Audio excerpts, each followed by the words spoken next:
Hey there! Today we'll be talking about a vintage pen. I know that there's quite a lot of you out there who love vintage pens. I don't review them a whole lot, but I found this on a Dutch auction site called Marktplaats. And I was quite fascinated by it. We're talking about a Pelikan pen. This is a Pelikan 400. I've already reviewed a 400 NN, but this is a very fascinating one because I know that there have been green striped Pelikans like my M1000, which have these nice green striations. There have been tortoiseshell Pelikans which have brown striations. You have Pelikans that are all black, which I do not have an example of. And then there is this, and this is a grey striped 400, which I'd never seen before. And I found it quite fascinating. So I'm going to cover the parts of the pen, tell you what I like about it, what I don't like about it, and then I'll do a writing sample. Okay, so let's start at the finial of the pen, very top of the cap. What you see there is this nice Pelikan logo. It's actually quite cool because on modern Pelikan pens of the I almost said Meisterstück range, obviously I meant the Souverain range, you get this sort of gold logo. But in this one, it's nice. It's in gold and it's in relief, which makes it stand out a bit. Which is actually not stand out, but be cut in its relief. Anyway, it looks quite cool. Then you have the Pelikan bill clip, which, as you can see, is shaped like a stylized pelican. Right? You have the eyes, the head, and then you have the bill, which is quite cool. I love these clips. They're nice, they're springy, and because they are tipped slightly upwards, they're very easy to slide into a shirt pocket, for example. Then we have the center band, and the center band says Pelikan, and then it says Germany, and that's it. Now, here are those green striations. I'm not sure how well you can see them. In this light, it's very difficult. It probably looks more like black, but I can promise you it's a fairly green color. Sorry, a very gray color, which is definitely different from the green. So I like it a lot. The pen is a piston filler, which means that here you have a blind cap, actually a piston turning knob, which you turn, and then a piston moves up and down to draw up ink. And now I have a little flashlight here. Let's see if I can shine a bit of light through that, because I see it's running a bit low on ink. Oops. You get a bit of an idea. It looks greenish. There's a green ink in there. But just to give you a bit of an idea of those striations. It looks green, but it's definitely a grayish color. Very fascinating. Okay, so piston turning knob to draw up ink holds a decent amount of ink because it's a piston filler, even though it's not the biggest pen in the Souverain range. So just to give you an idea, this would be an M1000, and here you have this 400, so you can see it's definitely a bit smaller, nib-wise especially, right? I don't have a 600, so I can't show you that in size comparison, but here you would have an 800. So this is the 800, this is the 400. So just to give you an idea of the size. Okay, now the nib, as I said, it's a vintage pen. It does have an ink window. The whole body is translucent, but it has an ink window, which you can see fairly nicely there, which is cool, which you see the level of the ink.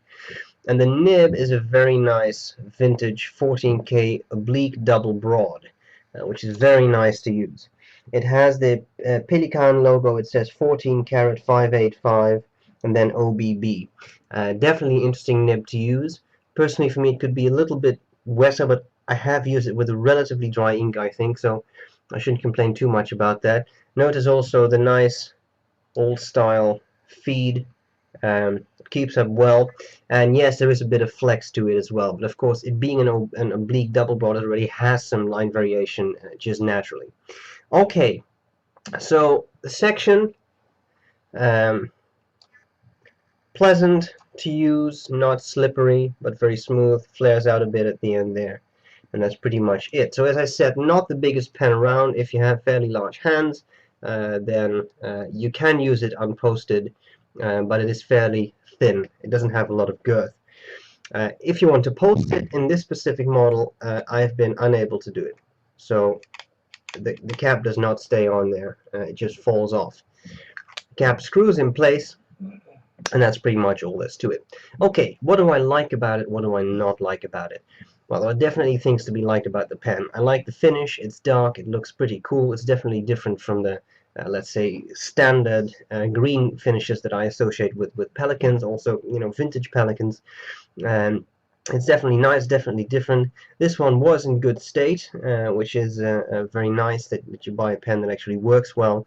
There definitely are sellers out there who are trying to rip you off, but I have done business with this lady before, and it's always very pleasant, and she always has good stuff, pens that actually work, and if there is a crack or whatever, she will always tell you up front, which is very, very cool, and of course, as it should be. Nice pen, nice size. You can easily put this in a shirt pocket, which is a little bit more difficult with the M1000 because it's a beast of a pen. So that's very, very cool. I'll take a sip of tea here if you don't mind. Okay, so it's a nice, decent sized pen, nice nib, as I said, a little bit dry. Oblique broads, I mean, not necessarily, I don't really like obliques a lot, but oblique double broad is quite cool, definitely gives you line variation, so very, very interesting in that regard. I like it. Things I don't like about it, well, this posting is a bit of an issue, because this is a pen, I mean, for me, posted, this would be an ideal size, and because it's so loose, I can only use it unposted. I'm not sure whether that was a trait of this specific pen or whether just something has happened to the cap which makes posting impossible. It doesn't really matter, but if you like to post, then that could be an issue. Then again, it's a vintage pen, so you have to bear in mind specific things may not work as well as they would otherwise. Okay, I think I've talked enough about the pen. I think I should take a few measurements. So ink up, it's about 20 grams.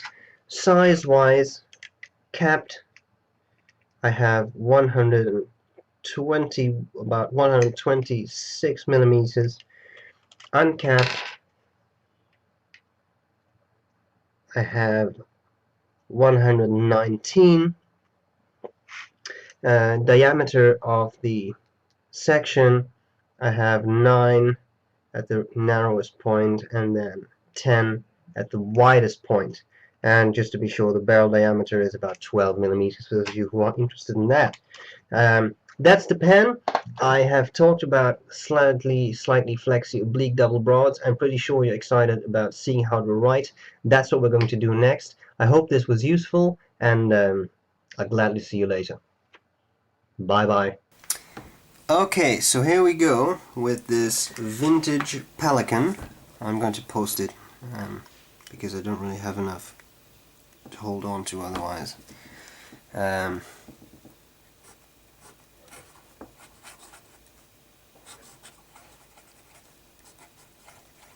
In gray stripes. The nib is oblique, double broad, and the ink, for the love of me, I can't remember. I'm terribly sorry, guys, but I ink up so many pens to do reviews as quick as possible for you that I sometimes forget which ink goes into what pen. Let's do a bit of writing.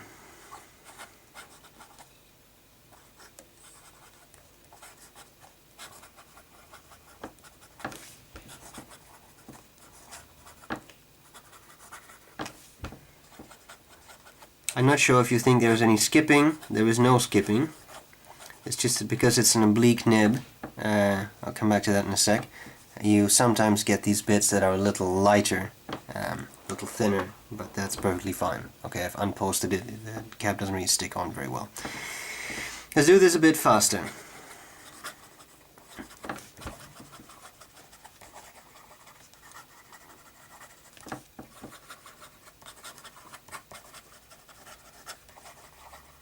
That's not bad at all. What about wetness? You get a few skips here and there.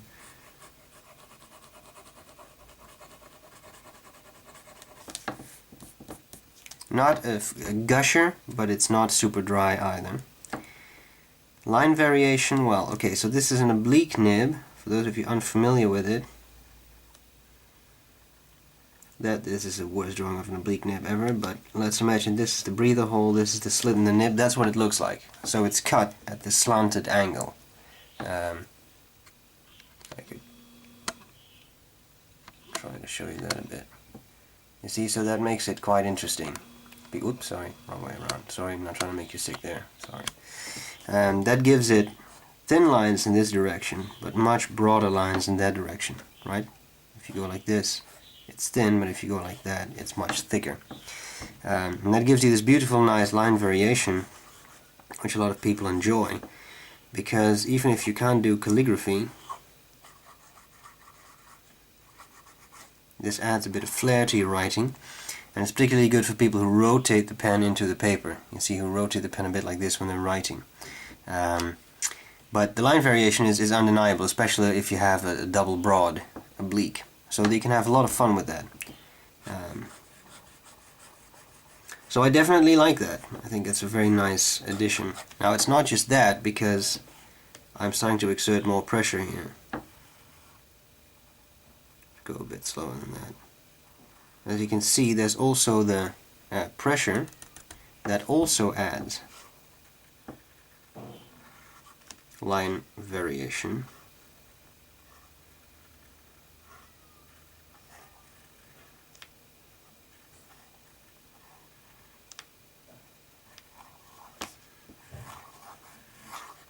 Which is very nice. Alright. So, last thing, reverse writing. Well, that's not going to be successful, because it's an oblique nib, not a round nib. So I'll just stop there. It's not a success. You don't have to attempt that with this type of nib. I hope this was useful, and I'll see you later. Bye bye.